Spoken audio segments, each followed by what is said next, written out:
Assalamualaikum warahmatullahi wabarakatuh. Waalaikumsalam warahmatullahi wabarakatuh. Bismillahirrahmanirrahim. Alhamdulillahi rabbil alamin. Wassalatu wassalamu ala ashrafil mursalin, imamil muttaqin, sayyidil ghurril muhajjalin, wa ala alihi wa ashabihil mujahidin at-tahirin, amma ba'du. Saudara-saudara kaum muslimin rahimakumullah. Satu hari ketika seorang ulama besar bernama Al-Imam Al-Faqih Abu Lais tengah berjalan-jalan di dekat kota Basrah, berkelumpulah sekelompok orang di dekat beliau. Mereka datang mengajukan satu pertanyaan. Imam, kami ingin bertanya. Di dalam Al-Quran itu Allah Subhanahu wa ta'ala menjelaskan, Ud'uni astajib lakum. Berdoalah kepadaku, aku akan jawab doamu. Mintalah kepadaku, aku kabulkan permintaanmu. Itu dan begitu janji Allah di dalam Al-Quran. Kami, kata orang-orang tadi, sudah lama berdoa kepada Allah. Tapi kenapa sampai sekarang doa kami ini belum dikabulkan? Katanya, ud'uni astajib lakum. Kalau kamu berdoa, aku jawab, aku penuhi, aku kabulkan doamu. Itu janji Allah. Kami sudah lama berdoa, pagi, sore, siang, malam. Nyatanya sampai sekarang doa kami belum dikabul-kabulkan. Ini bagaimana? Apa ayat Quran salah? Apa Tuhan lagi lempengan gak denger? Apa doa kami yang terbalik? Kelihatannya sepele saja ini. Doa tidak didengar oleh Allah. Permohonan tidak dijawab, tidak dikabulkan oleh Allah. Tapi sebenarnya kalau kita mau merenung, kemalangan apa yang paling besar dalam kehidupan ini selain daripada kalau permohonan dan doa kita sudah tidak dihiraukan oleh Allah? Artinya hidup sudah tidak diopeni oleh Allah. Jangankan Allah, saudara-saudara, kita nggak diopeni sama mertua saja bingung. Ini mertua diem aja, kalau saya salah apa salahnya, kalau ada yang dikepengenin apa kepengenannya, boyak ngomong kenapa diem begitu. Ini tidak diopeni oleh Allah. Kemalangan apa yang lebih malang selain daripada kalau doa sudah tidak didengar oleh Allah? Itu sudah kemalangan yang paling malang, lebih malang dari kota Malang, saya kira.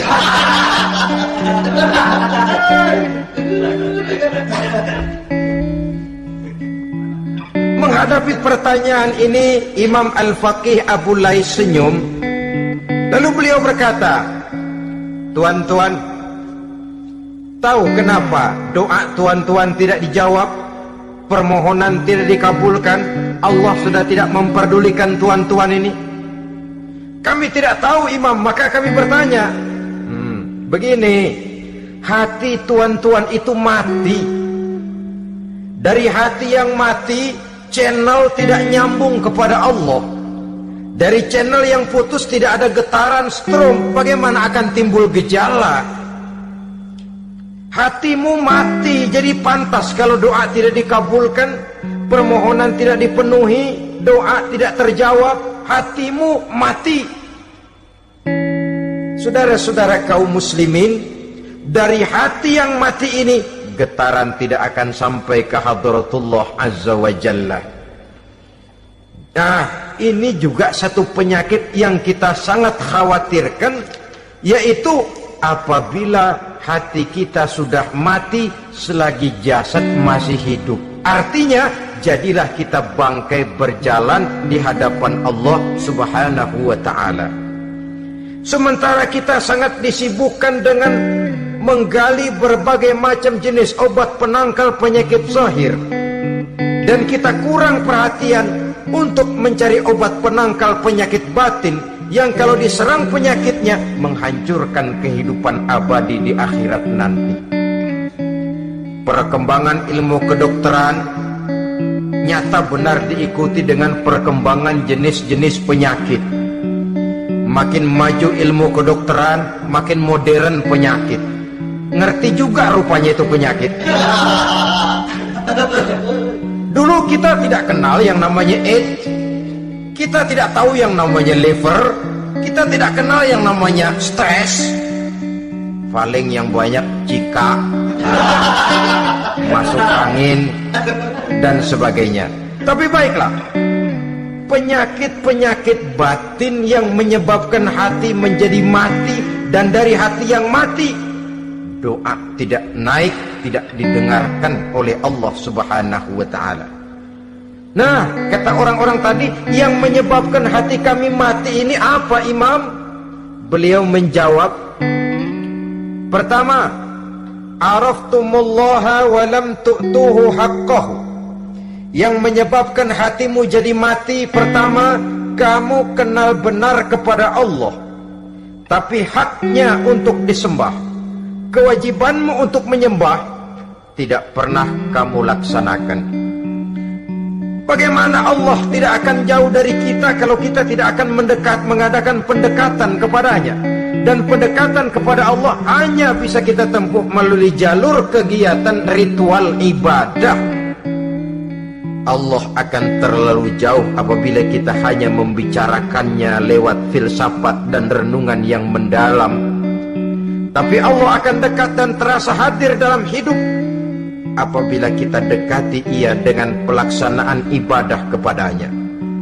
Kamu kenal Allah, tapi hakmu untuk menyembah, kewajibanmu untuk menyembah, haknya untuk disembah, tidak pernah kamu laksanakan. Kalau soal Allah kita kenal bukan main. Bahkan tidak hanya kita mengajarkan kenal juga kepada anak-anak kita.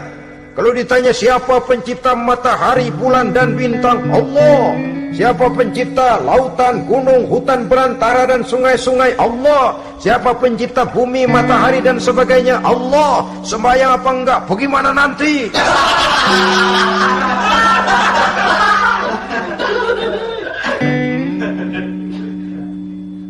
Tanpa pendekatan Allah akan jauh. Apabila Allah jauh, maka doa tidak akan didengarkan olehnya.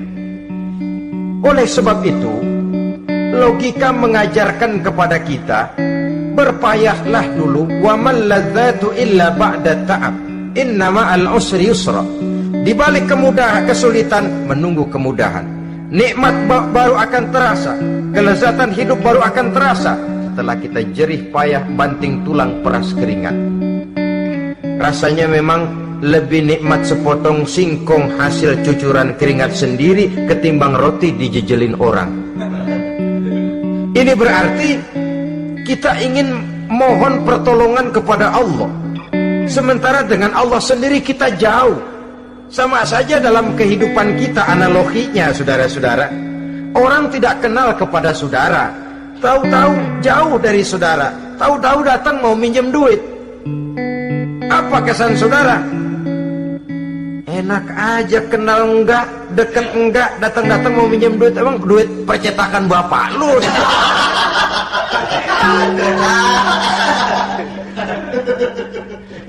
Sedangkan yang kita kenal, sedangkan yang kita bertemu tiap hari, sedangkan yang sering datang ke tempat kita, kalau satu saat dia pinjam duit, toh kita kadang-kadang masih mikir, apalagi datang nggak pernah, berkunjung nggak pernah, ngobrol nggak pernah, apalagi kenal juga nggak pernah, datang-datang mau minta, macam apa? Datang nemuin Tuhan setahun 2 kali, Idul Fitri doang sama Idul Adha. Doa cerewet banget. Apa itu? Apa aja diminta. Saudara hadirin, bagaimana doa akan kabul, permohonan akan dijawab? Jikalau kita jauh dari Allah, kita kenal Allah, haknya untuk disembah, kewajibannya untuk menyembah, tidak pernah kita laksanakan. Itu yang menyebabkan hati kita lalu menjadi mati. Padahal mengenal Allah, setelah mengenalnya, mengadakan pendekatan kepadanya melalui ritual ibadah yang dicontohkan oleh Rasulullah Shallallahu Alaihi Wasallam. Ini hal pertama yang menyebabkan hati jadi mati. Kamu terlalu kenal Allah tapi tidak pernah menyembah kepadanya. Sama aja orang kerja kagak, habis bulan mau minta gaji. Kita jitak kepalanya. Macam apa? Kerja enggak, tahu-tahu datang mau minta gaji. Kerja dulu yang baik, habis bulan baru enggak diminta pun memang sudah ada jatahnya. Ibadah dulu kita kepada Allah. Soal Allah memberikan karunia kepada kita, itu hak Allah. Apabila kita dekat dengannya, ibadah yang kita laksanakan benar, karunia itu akan datang kepada kita. Saudara-saudara, yang kedua yang menyebabkan hati jadi mati, qara'tumul Qur'an walam ta'malu bih. Kamu baca Al-Quran tapi ajarannya tidak pernah kamu amalkan. Kamu baca Quran tapi isinya kamu injak-injak. Sehingga ada peringatan dari Rasul Sallallahu Alaihi Wasallam. Beliau bersabda, "Iza azzamat ummatid dunya wa fi riwayatin dinaron wa dirhaman nuzi'at minha haibatul Islam wa iza turikatil amru bil ma'rufi wan nahyu 'anil munkari hurimat 'alaihim barakatul wahyi wa iza tasabat ummati saqatat min ainillah." Tiga peringatan keras tapi yang merupakan gejala penyakit kita umat Islam diperingatkan oleh Nabi kita. Pertama, iza azzamat ummatid dunya, apabila umatku telah terlalu mengagung-agungkan dunia, apabila umatku telah jatuh menjadi umat yang materialistis, segalanya diukur dari sudut keduniaan saja, nuzi'at minha haibatul Islam, maka akan dicabutlah dari mereka kehebatan agama Islam. Hilang kehebatan Islam apabila kita jatuh menjadi umat pengagung dunia, penyembah materi. Nilai kita, keberadaan kita tidak dihargai orang lain. Orang memandang kita remeh saja. Orang Islam gak ada apa-apanya, bayar aja, bisa dibeli, bisa diatur, bisa dikerjain, garap saja. Nuzi'at minha haibatul Islam, hilang dari mereka kehebatan Islam ini. Kenapa? Mereka telah mengagungkan dunia dan menjadikannya sebagai tujuan. Padahal dunia cuma alat, materi cuma alat, harta cuma alat. Yang kedua, wa iza turikatil amru bil ma'rufi wan nahyu 'anil munkari hurimat 'alaihim barakatul wahyi. Apabila telah ditinggalkan amar ma'ruf dan nahi munkar, maka hilanglah keberkahan wahyu. Ini yang ada hubungannya dengan masalah kita. Kita baca Quran, kita tidak amalkan isinya. Bagaimana hati tidak jadi mati? Amar ma'ruf dan nahi munkar ditinggalkan orang, hilang keberkahan wahyu. Pada saat itu boleh jadi Quran ada, tapi cuma tinggal tulisan saja.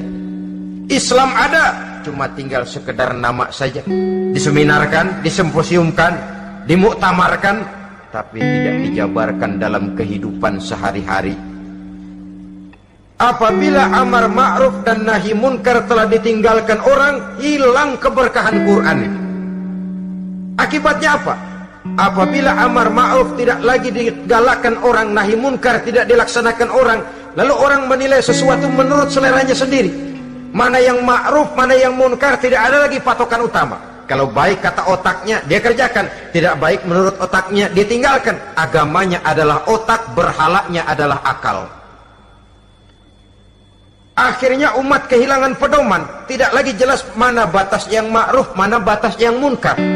Dalam kondisi sedemikian, akhirnya akan terjadi penjungkiran nilai. Paling celaka nantinya, yang ma'ruf malah dianggap munkar, yang munkar malah menjadi ma'ruf. Peringatan ketiga dari Nabi, wa iza tasabat ummati saqatat min ainillah. Apabila umatku sudah saling berbantahan, apabila umatku sudah saling caci memaki, saqatat min ainillah, jatuhlah mereka dalam pandangan Allah Subhanahu wa ta'ala. Hilang wibawa umat yang sudah saling mencaci maki, saling menjatuhkan, saling gasak, gesek, gosok. Justru agama menganjurkan kita ini saling asah, asih, asuh. Kadang yang kita praktekkan, kita ini saling gasak. Yang kedua, saling gesek. Yang ketiga, saling gosok. Gasak, gesek, gosok. Kacau kita ini. Saling gasak, menjegal kawan seiring, menggunting dalam lipatan. Saling gosok, fitnah sana, fitnah sini. Saling gesek, sikut kiri, sikut kanan. Tidak peduli orang lain luka dan sebagainya. Yang penting dia bisa nangkring. Jatuh kita dalam pandangan Allah apabila umat sudah saling mencaci maki.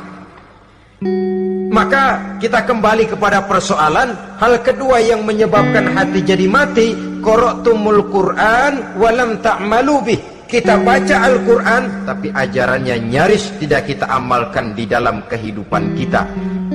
Akibatnya hati lalu jadi mati. Itu yang kedua. Yang ketiga yang menyebabkan hati jadi mati dan doa tidak terjawab, itta'aitum annakum min ummati Muhammadin sallallahu alaihi wasallam wa lam ta'malu bi sunnatihi. Kamu mengaku, kamu memproklamirkan diri sebagai umatnya Nabi Muhammad, tapi sunnahnya tidak pernah kamu amalkan. Malahan perkembangan paling akhir, bukan saja tidak mau mengamalkan sunnah, malah mengingkari sunnah. Inna lillahi wa inna ilaihi raji'un. Oh, Nabi Muhammad itu manusia biasa seperti kita. Sebagai manusia dia bisa salah. Dan ternyata hadis banyak yang palsu. Yang otentik cuma Quran, selebihnya adalah sejarah. Tidak ada itu sunnah, langsung saja kepada Quran. Oh, hadis itu bukan sumber hukum. Oh, tidak perlu mengamalkan sunnah.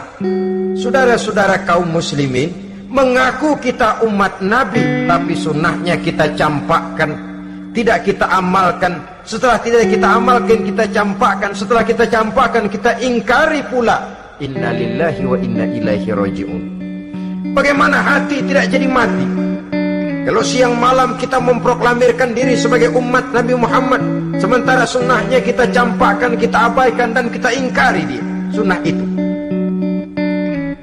Padahal jikalau sekarang kita mengenal Islam, jikalau kita sekarang ngerti halal haram, tahu hak batil, bisa memilah dan memilih antara yang ma'ruf dengan yang munkar, itu utamanya adalah karena jasa Nabi Muhammad SAW, yang dari generasi ke generasi dilanjutkan oleh para sahabat, oleh tabi'in, oleh tabi'it tabi'in, terus oleh para ulama-ulama sampai kepada kita sekarang ini.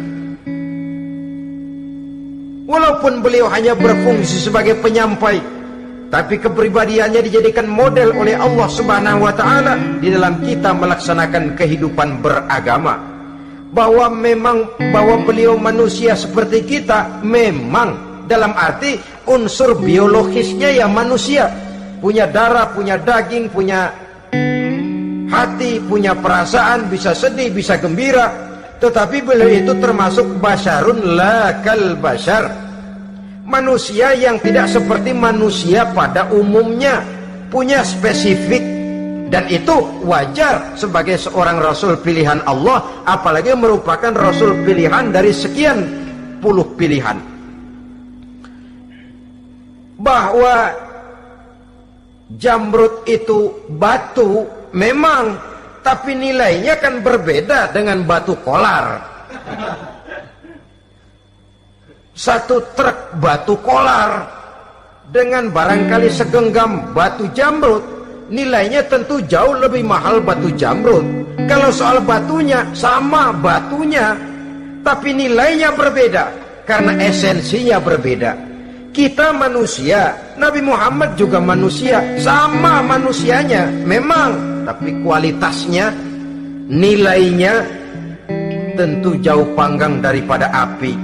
Itu sebabnya Allah menjadikan beliau sebagai model. Laqad kana lakum fi rasulillahi uswatun hasanah. Di dalam diri Rasul itu terdapat contoh teladan yang sangat baik bagi kita. Oleh karenanya, pada pertemuan kali ini, apabila kita konsekuen mengaku umat Nabi Muhammad, marilah konsekuen juga menegakkan sunnahnya. 3. Yang keempat, yang menyebabkan hati jadi mati dan doa tidak terjawab, akaltum ni'mata rabbikum walam tashkurulah. Tiap hari kamu makan nikmat Tuhanmu, tapi kamu tidak pernah mau bersyukur kepadanya, kepada Allah Subhanahu wa ta'ala. Nikmat Tuhan kita doyan banget, tidak pernah sehari dan sesaat pun terlepas diri dan hidup ini dari nikmat-nikmat yang diberikan Allah. Sejak kita bangun tidur sampai tidur kembali, bahkan tidur itu sendiri, di pasar, di sawah, di kantor, dimanapun kita berada, nggak pernah nikmat Allah berhenti. Hidup kita dalam alam diberikan segala fasilitas untuk menunjang kehidupan. Nggak pernah Allah pasang pajak matahari, nggak pernah Allah pasang pajak gas udara. Nikmat-nikmat yang banyak itu tiap hari kita kecap, tiap hari kita nikmati, tapi kita tidak pandai bersyukur. Padahal Allah memberikan peringatan keras dalam hadis qudsinya, man lam yashkur ala na'mai walam yasbir ala balai falyakhruj min tahti samai wal yatlub rabban siwaya. Siapa yang tidak mau bersyukur terhadap nikmat yang aku berikan kepadanya dan tidak mau bersabar terhadap ujian yang aku berikan kepadanya, silahkan keluar saja dari kolong langit ini dan cari Tuhan selain aku. Diusir oleh Allah. Kalau orang tidak mau bersyukur terhadap nikmat yang aku berikan dan tidak mau bersabar terhadap ujian yang aku timpakan, keluar dari kolong langitku, keluar, cari Tuhan selain aku. Diusir. Lah yang ngusir Allah. Anak sekarang bilang mau ke Menong.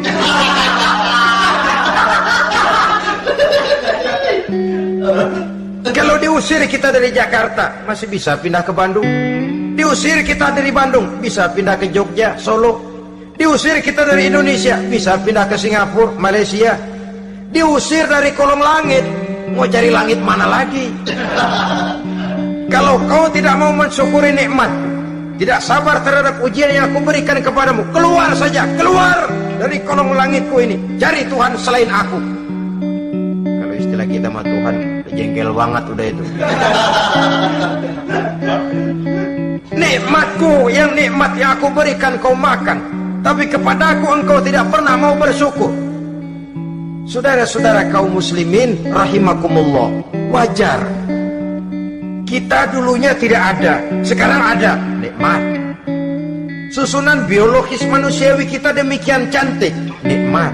Tinggal di bumi, fasilitas yang kita perlukan disediakan, tinggal kita, kemampuan kita mengelolanya, nikmat. Diberikan kita otak yang membedakan kita dengan binatang, nikmat. Diberikan kita agama, diutus para rasul untuk jadi model dalam kehidupan kita, nikmat. Kalau cara kita emang kurang apa sih? Apa yang kurang, hai manusia? Engkau tidak ada, aku adakan. Kalau aku perintahkan kau tinggal di bulan, mungkin kau tidak akan sanggup hidup. Begitu lahir juga lepek-lepek habis. Ya nggak ada HO2 toh di bulan, mau ngisap apa? Aku tinggalkan kau, aku perintahkan tinggal di permukaan bumi. Alamnya indah, fasilitas serba menunjang. Nikmati semuanya, semuanya untuk kamu, semuanya. Satu pintaku, syukuri nikmat yang aku berikan kepadamu. Ya bukan cuma syukur dalam ucapan, syukur dalam perbuatan. Banyak nikmat yang diterima, makin banyak dia sujud, makin banyak dia ruku, makin banyak dia mengadakan pendekatan kepada Allah.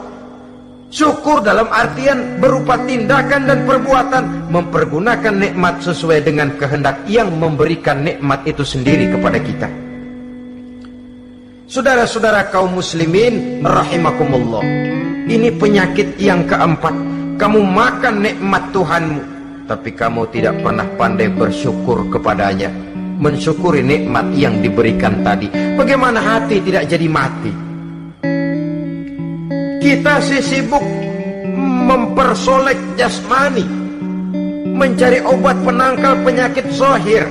Maka yang ramai di zaman sekarang, saudara lihat, salon, fitness, senam, macam-macam jenis. Tidak ada salahnya dan tidak ada jeleknya. Tapi kalau itu sampai melupakan kita kepada memperindah batin, memperbaiki jiwa, artinya bukankah kita perlahan tapi mempersiapkan diri menjadi bangkai berjalan di hadapan Allah? Dengan operasi plastik, yang pesek jadi mancung, yang sipit jadi belok, kulit keriput jadi kencang, pipi terlalu cekung bisa diatur. Saudara-saudara, tapi kalau hati yang rusak, jiwa yang rusak, kemana lagi kita akan berobat kalau bukan kepada agama? Maka hati itu jadi mati apabila kita selalu memakan nikmat Allah dan tidak pandai mensyukuri nikmat itu. Dari hati yang mati tidak akan ada getarannya. Oleh sebab itu doa tidak terjawab. Selanjutnya yang menyebabkan doa tak terjawab dari sebab matinya hati, qultum annal mauta haqqun wa lam tasta'iddu lahu. Kamu berkata, kamu yakin bahwa mati adalah sesuatu yang benar, tapi kamu tidak pernah punya persiapan untuk mati. Padahal menurut logika, orang yang akan bepergian jauh tentu dia harus mempunyai bekal yang cukup. Semakin jauh jarak perjalanan yang akan ditempuhnya, semakin banyak perbekalan yang harus dibawanya. Dahulu, seketika beberapa jamaah dari Yaman akan melaksanakan ibadah haji dengan nekat. Mereka berprinsip, pokoknya kan berangkat haji jadi tamunya Allah, nanti Allah yang akan ngelayanin. Mereka nekat, modal badan doang berangkat. Diadukan kepada baginda Rasul, lalu turun peringatan dari Allah, wa tazawwadu fa inna khairaz zadi taqwa. Jangan begitu, bawa bekal, sesungguhnya bekal yang paling baik adalah takwa. Bahwa berangkat dengan bekal takwa itu bekal yang paling utama, tapi bekal-bekal yang lain pun jangan diabaikan. Kalau kita akan berangkat untuk tujuan yang baik, bekal yang paling utama memang takwa, tapi tidak berarti harus mengabaikan bekal-bekal yang lain. Begitulah, semakin jauh perjalanan yang akan kita tempuh, semakin banyak bekal yang harus kita hadapi. Kalau saudara mau pergi ke Surabaya, tidak membawa bekal kemudian berani berangkat, rasanya sih saya pikir itu bukan berani, nekat namanya. Sama saja orang belum pernah sembahyang mati, nekat orang, berani amat. Belum berbuat kebaikan barang sedikit pun sudah mati, nekat namanya itu. Sama saja tadi, nggak bawa bekal apa-apa berangkat ke Surabaya. Sampai Surabaya belum tentu, sengsara udah jelas. Belum punya bekal yang baik sudah mati. Sampai ke surga belum tentu, tapi kebelangsak dan sengsara rasa-rasanya pasti itu. Oleh karena itu, kalau kita yakin mati sesuatu yang benar, sesuatu yang pasti datang menimpa, maka hendaklah kita mempersiapkan bekal. Kemudian, idda'aitumun najata minan nar wa ramaitum fiha anfusakum. Kamu memproklamirkan diri ingin selamat dari neraka, tapi kamu lemparkan dirimu ke dalam neraka. Bagaimanapun bajingannya bajingan, kalau ditanya, ente mau masuk neraka enggak? Jawabannya pasti enggak. Itu pasti perbuatannya sendiri yang melemparkan dirinya ke dalam neraka, membiarkan dirinya berlarut-larut, bertimbun-timbun dalam dosa dan kesalahan, dan tidak akan ada niatan untuk memperbaiki diri. Hanyut di meja judi, habis ditelan minuman keras, fitnah sana fitnah sini, hasud sana hasud sini. Padahal mulutnya ingin selamat dari neraka, perbuatannya malah melemparkan dirinya ke dalam api neraka. Tidak ada orang yang lebih sayang kepada diri kita selain kita sendiri. Dan menyayangi diri itu tidak cuma dengan memandikannya sehari 3 kali, memakaikannya parfum dengan segala macam merek, memakai sabun yang wangi-wangi, minyak yang harum-harum. Lebih daripada itu, jaga dan sayangi diri. Jangan jatuhkan dia ke dalam perbuatan-perbuatan yang bisa menjerumuskan diri itu ke dalam neraka. Kemudian disambung oleh Imam Al-Faqih Abu Lais yang menyebabkan doa tidak terjawab karena hati mati. Idda'aitum dukhulal jannah walam ta'malu laha. Kamu ingin masuk surga, tapi kamu berat mengamalkan perbuatan yang bisa menyampaikan kamu ke surga. Semua kita kalau ditanya, mau masuk surga? Mau. Tapi jarang yang berlomba melakukan perbuatan-perbuatan yang bisa menyampaikan kita ke surga. Kemudian yang terakhir kata Imam Al-Faqih Abu Lais, dafantum mautakum walam ta'tabiru laha. Kamu menguburkan orang yang mati di antara kamu, tapi kamu tidak bisa mengambil i'tibar, tidak bisa mengambil pelajaran dari mayit yang jenazah yang kau kuburkan itu. Mestinya kan nguburin orang tuh membuat sadar. Iya, kalau sekarang dia saya baringkan di liang lahat, menghadap ke arah kiblat, bantalnya tanah, setelah itu ditutup dengan papan, lalu ditimbun dengan tanah. Iya, sekarang giliran dia, giliran saya, entah besok, lusa, bulan depan, tahun depan, tapi pasti mengubur mayat, mengubur jenazah, tapi tidak bisa mengambil i'tibar dari yang dilaksanakannya itu. Ini merupakan penyakit-penyakit batin yang merupakan handicap, yang menimbulkan jarak antara kita dengan Allah Subhanahu wa ta'ala. Pantas kalau itu semua ada pada diri kita, hati jadi mati. Dari hati yang mati, doa tidak akan tembus. Kita tidak lagi akan diperdulikan oleh Allah Subhanahu wa ta'ala. Dan itu sekali lagi kemalangan yang terbesar dalam kehidupan kita. Bagaimana jalan keluarnya? Pertama, memperbaiki batin kita, menyelamatkan diri daripada penyakit-penyakit yang bisa mematikan hati seperti yang sudah saya sebutkan tadi. Yang kedua, berdoa dengan adab, sehingga tata cara di dalam kita bermohon kepada Allah Subhanahu wa ta'ala dibicarakan secara khusus oleh Al-Imamul Ghazali dalam kitab Ihya beliau yang disebut adabud doa. Adab di dalam kita melaksanakan doa kepada Allah Subhanahu wa ta'ala. Setelah batin ini bersih dari penyakit-penyakit hati yang bisa menyebabkan hati jadi mati, berdoalah kita kepada Allah. Bagaimana adabnya? Kata Imamul Ghazali rahimahullah, yang pertama, hendaklah ia di dalam berdoa itu memilih waktu yang mulia. Minal awqatis syarifah, kata beliau, memilih waktu-waktu yang punya nilai mulia. Ramadan dalam 1 tahun, Jumat dalam tiap minggu, sepertiga malam yang akhir pada setiap hari. Waktu-waktu yang punya nilai mulia. Walaupun misalnya saudara berdoa pada hari Kamis, tidak ada halangannya Allah mau kabulkan. Ini tidak berarti bahwa kalau sudah berdoa hari Jumat lalu hari Kamis tidak mau berdoa, tidak. Lebih memilih mengintai waktu-waktu yang punya nilai mulia. Lailatul Qadar sekali dalam setahun. Waktu-waktu yang punya nilai mulia. Logikanya begini, saudara-saudara. Kalau kita datang ke rumah seseorang, tujuan utama kita minjem duit, yang paling pertama kita perhitungkan tanggal berapa nih? Kan itu toh, tanggal berapa? Kalau tanggal 20 atuh minjem duit, orang lagi ngap-ngapan,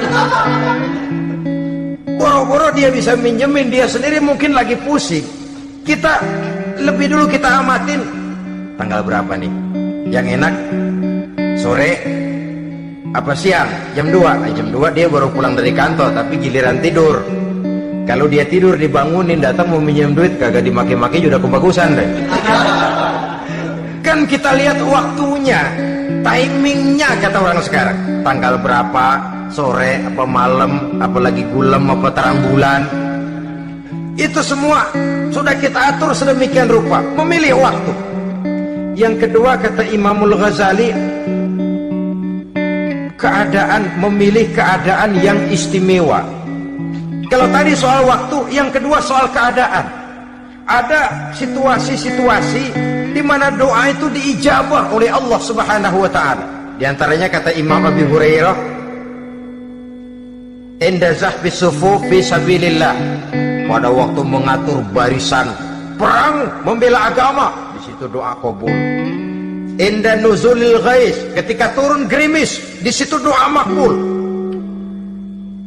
Inda iqamis shalah, ketika salat mau didirikan, riwayat lain bainal azan wal iqamah, antara azan dan qomat, di situ doa makbul. Itu memilih keadaan-keadaan. Kemudian yang ketiga kata beliau, berdoa menghadap kiblat. Ya, apa kalau doa madhab mudik Tuhan gak tahu? Tahu. Tuhan gak dengar? Cuma lebih etis. Lebih etis kalau kita berdoa menghadap ke arah kiblat. Saudara-saudara kaum muslimin rahimakumullah. Yang keempat, hifdzus shaut, menyederhanakan suara.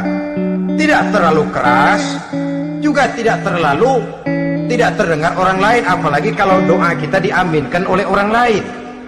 Tidak usah terlalu keras. Kenapa? Karena Allah yang kita meminta kepadanya bukan zat yang tuli, bukan zat yang buta, bukan zat yang tidak dengar, bahkan dia maha dengar. Juga tidak terlalu seperti orang berbisik-bisik, apalagi kalau doanya doa bersama-sama. Tapi kadang-kadang terdorong oleh husnuzon dari para makmum saja. Tidak peduli apa yang dibaca oleh imam, yang kedengaran cuma amin aja gerengan. Amin, amin, amin, amin, amin, amin.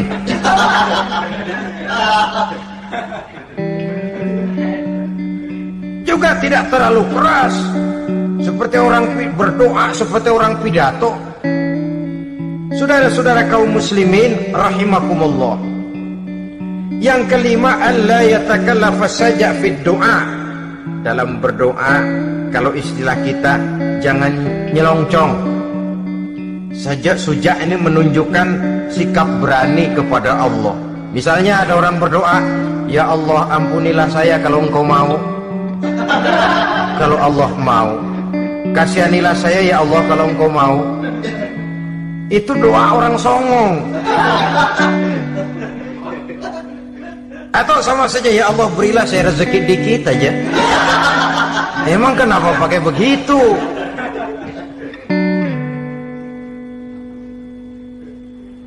Allah yatakallafa saja fi doa. Yang keenam kata Imamul Ghazali, at-tadarru wal khusyu', dengan tadarru dan khusyuk, dengan sikap tawadhu, benar-benar ya seperti kitalah kalau datang memang menghajatkan pertolongan dari seseorang, segala action kita atur supaya hajat kita itu kabul, kan begitu. Kadang-kadang istilah orang kalau perlu ngesor mah ngesor dah, yang penting permintaan dikabulkan, gitu saja. Kita lihat sekarang ini, ramai orang bicara soal film-film Parno. Kelihatannya pendatang-pendatang baru, pokoknya asal bisa main dah, bugil ya bugil dah. Yang penting nyohor, bisa tampil. Walaupun dalihnya semua sama, mula-mula cuma iseng. Adegan panas bagaimana? Kalau tuntutan skenario apa boleh buat? Apa boleh buat? Emang nggak bisa milih. Setelah film beredar baru saya juga jijik ngeliat, ya tadi kemana waktu bikin? Udah jadi baru jijik, bikinnya merem memang itu.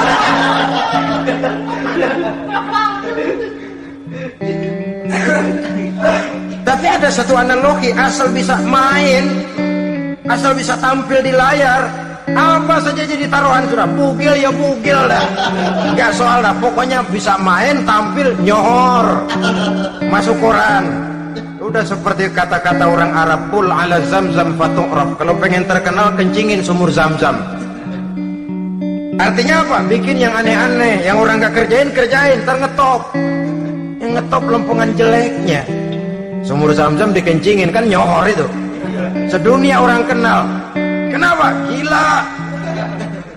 Saudara-saudara kaum muslimin rahimakumullah, sangat kita sayangkan kalau lalu orang berlomba-lomba dengan cuma modal paha mulus, wajah cantik, dimauin apa saja mau, lalu bisa tampil.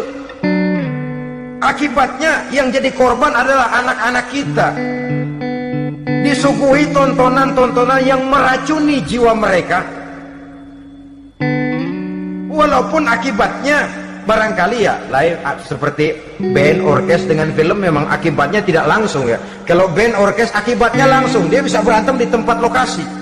Film, orang nonton tahu dia di tempat itu, bukan di tempat itu dia praktek, pulang jadi pikiran dia, tadi serem ya, ntar kalau ada kesempatan kita praktek. Nah, kita ngancemnya itu yang gak enak. Tapi yang saya analogkan dengan persoalan kita, tingkah pola artis apapun dilakukan asal bisa main. Nah itu tuh, asal dapat kesempatan acting. Dalihnya ya tuntutan skenario lah, iseng lah, macem-macem lah. Tapi yang jelas satu target, saya harus dapat kesempatan main. Untuk sampai ke situ, cara apa saja harus saya tempuh. Tidak peduli harus menginjak-injak norma dan budaya bangsa yang luhur. Tidak peduli harus bertentangan dengan kaidah agama. Tidak peduli hasilnya meracuni umat masyarakat, terutama generasi muda. Yang penting kan ngetop. Saudara-saudara, baiklah ya, itu soal lain. Tapi soal kita ialah at-tadarru wal khusyuk. Bermohon kepada Allah dengan tadarru, khusyuk dan tawatu. Seperti kalau kita mau bermohon kepada seseorang, kita malah merendahkan diri. Pak, saya memang orang gak mampu pak, utang saya udah selebar kampung pak, anak udah 16 seperempat. Apa saja kita meratap, menghibah, mengeluh, merintih, ujungnya kan yang penting gue punya duit, dapat. Apa kayak diomongin, pokoknya pulang bawa duit, itu saja. Itu strategi manusiawi. Kalau ini kita adakan konteks, oh iya, kepada Allah lebih lagi kita tadarru, khusyuk, tawadhu. Doa dengan tawadhu, sebab kita akan bermohon kepada yang serba maha. Menghadap ke arah kiblat, duduk bertafakur dengan khusyuk, tawadhu. Jangan doa sembari tolak pinggang.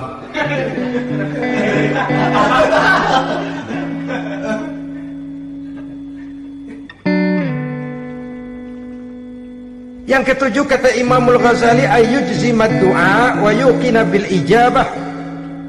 Hendaknya dia menjazamkan doanya itu dan yakin bahwa doanya akan dikabulkan oleh Allah. Sebab kata Nabi, innallaha la yaqbalu du'aan min qalbin ghafilin lahin. Allah subhanahu wa ta'ala tidak akan menerima doa dari hati yang lalai dan main-main.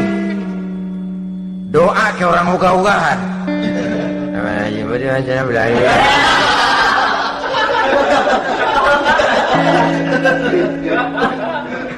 Kali malaikat nyongok dong, lu minta apa lu?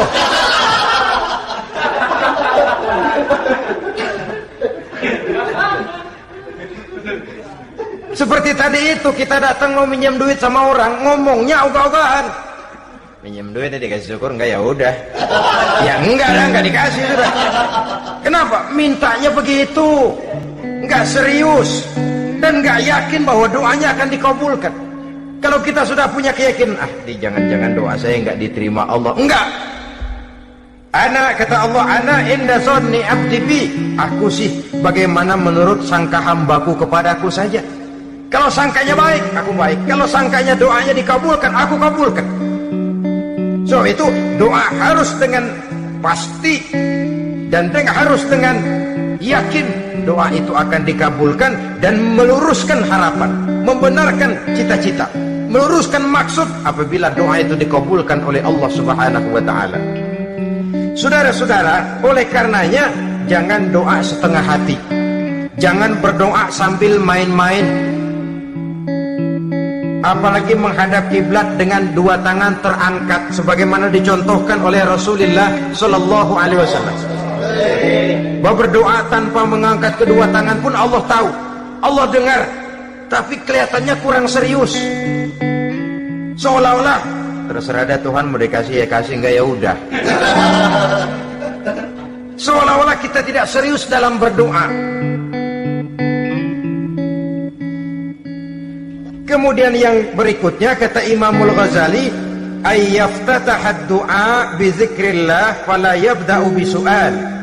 Hendaknya dia mulai berdoa itu dengan menyebut nama Allah, berzikir kepada Allah, fala yabda'u bi su'al, jangan langsung memulai dengan permintaan. Ini tata krama etisnya. Sama juga orang kirim surat, salam sejahtera kami haturkan, padahal mah nggak ada itu juga nggak apa-apa. Itu kan maksud mukaddimah saja. Besar harapan kami semoga Bapak dan sekeluarga di sini pun berada dalam keadaan sehat walafiat. Selanjutnya kami telah dengar dari berbagai teman tentang kedermawanan Bapak, tentang bantuan Bapak di berbagai bidang yang menyangkut sosial pendidikan. Sehubungan dengan itu maka kami bermaksud mengajukan permohonan. Baru masuk itu mah 15 kalimat kesonoin, urusan lain. Intinya sehubungan dengan itu kami bermaksud memohon kepada Bapak. Kita mulai, salam sejahtera kami haturkan, bersama ini pula kami, macam-macam lah. Sama juga seperti tadi itu, kita datang mau minjem duit, datang karena kita tahu datang habis bulan, malam terang bulan, udaranya sejuk, ngobrol lah kita, dapet teh. Apa kabar Pak? Baik. Aduh Bapak sih untung dah Pak, kayak pemurah lagi. Saya tahu Bapak banyak nyumbang di mana-mana. Di Angon aja tuh orang di Angon. Kira-kira udah mau telap aja baru dikedat. Ngomong-ngomong Pak, nah mulai nih kalau udah ngomong-ngomong, ngomong dah tuh mulai. Baru masuk. Jadi etisnya berdoa itu dimulai dengan zikrullah. Karena itu umumnya dimulai dengan alhamdulillahirabbil alamin. Kita puji dulu Allah. Alhamdulillahirabbil alamin hamdan yuwafi ni'amahu wa yukafi'u mazidah. Kita puji dulu Allah. Seperti orang tadi lah. Kita puji dulu kebaikannya. Walaupun pada akhirnya kita minjem duitnya. Sebenarnya Allah nggak perlu dipuji tuh. Dipuji atau tidak Allah tetap termulia. Ini etis manusia. Allah tidak berharap untuk dipuji oleh manusia. Allah tidak untung seluruh alam memujinya. Manusia mau memuji atau tidak itu urusan manusia sendiri. Allah tidak minta untuk dipuji. Allah juga tidak gila kepada pujian. Kalau kita memulai doa dengan pujian, etis kita kepada Allah Subhanahu wa taala di dalam kita bermohon kepadanya. Saudara-saudara kaum muslimin rahimakumullah. Kemudian menyesuaikan doa dengan kondisi. Ini termasuk syarat batin ya, taubat waraddul mazalim, kata Imam Ghazali, menolak segala macam kezoliman. Artinya kalau berdoa tuh tahu diri. Kalau gaji kita sebulan 700 atau 800, 900 ribu, berdoa minta rezeki 1 juta, itu tahu diri namanya. Kan cuman kurang 100 ribu. Ya, kalau kerja kagak, minta gajian 1 juta. Pengen doa dikabulkan, rasanya secara etis nggak tahu diri orang berdoa seperti itu. Orang datang mau minta duit, mau pinjam duit kepada kita, kan kita lihat kira-kira mampu ngembaliin nggak nih orang. Kita lihat, kita evaluasi kemungkinannya. Lalu si yang minjem tentu tahu diri. Kalau memang kekuatannya ngembaliin tidak seperti kekuatannya mulangin, hendaknya dia timbang rasa. Begitu juga kepada kita, etisnya kepada Allah Subhanahu wa ta'ala. Tahu diri, menyesuaikan doa dengan keadaan. Kalau tidak, ada gap terlalu jauh panggang daripada api, nanti nasibnya bagai si pungguk merindukan bulan. Apabila adab-adab di dalam berdoa ini kita perhatikan, sejak dia dari adab yang zahir sampai kepada adab yang batin, kemudian penyakit-penyakit yang membuat hati itu jadi mati, maka insya Allah doa kita dijabah oleh Allah Subhanahu wa ta'ala. Dalam Al-Baqarah ayat 186, Allah Subhanahu wa ta'ala menjelaskan, wa iza sa'alaka ibadi anni fa inni qarib ujibu da'watad da'i iza da'ani falyastajibu li wal yu'minu bi la'allahum yarshudun. Apabila hambaku bertanya kepadamu Muhammad tentang aku, kata Allah, fa inni qarib, katakan kepadanya, aku dekat sekali dengan mereka. Ujibu da'watad da'i iza da'ani, aku akan jawab, aku kabulkan permohonan orang-orang yang berdoa kepadaku. Falyastajibuli wal yu'minu bi, maka hendaknya mereka juga menjawab panggilanku atas dasar iman kepadaku. La'allahum yarshudun, semoga dengan ini mereka kelak mendapat petunjuk. Saudara-saudara, Al-Baqarah 186 ini dengan nyata menjelaskan kepada kita, Allah akan menjawab doa, mengabulkan permohonan apabila kita falyastajibuli wal yu'minu bi, juga menjawab panggilan Allah atas dasar beriman kepadanya. Logikanya tadi itu, araftumullaha wa lam tu'tuhu haqqahu. Kita tidak pernah mau menjawab panggilan Allah, sementara kita berharap doa kita dijawab oleh Allah. Apa enggak pincang? Apa enggak berat sebelah?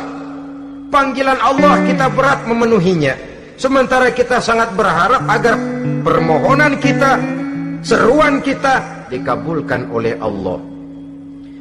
Menjawab panggilan Allah atas dasar beriman kepadanya. Kenapa? Ada orang menjawab panggilan bukan berdasarkan iman, tapi karena target lain. Datang sembahyang Jumat paling dulu, target utamanya pulang juga paling dulu nyabet sendal, nyabet sepatu. Menjawabnya iya, tapi tidak karena iman. Jadi apabila kita rajin menjawab panggilan Allah atas dasar beriman kepadanya, maka seruan, permohonan, doa niscaya dikabulkan olehnya. Ini saja, mudah-mudahan ada manfaatnya. Terima kasih atas segala perhatian, mohon maaf atas segala kekurangan. Usikum wa nafsi bitaqwallah. Wassalamualaikum warahmatullahi wabarakatuh.